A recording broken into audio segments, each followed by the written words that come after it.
Hello everyone! Hello mga kawudi, mga langga. Meron akong awareness, like gusto mo share ng something na dapat nating tandaan always. So ito yon, very simple. This one is for everybody.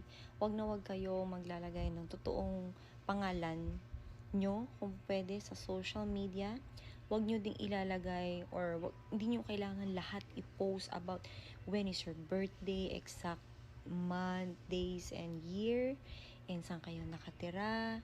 Pati mag-ingat kayo sa yung mga ATMs nyo na hindi dapat nakikita kasi may mga expert na pwedeng kunin nila lahat ng details nyo and magugulat na lang kayo na makikita nyo na nagbawas na kung meron kayong mga savings dyan. Pati phone number nyo guys, huwag nyo siyang ilalagay. Yun na, gusto ko lang sabihin sa inyo na mag-ingat tayong lahat, lalo na ngayong panahon na to. Maraming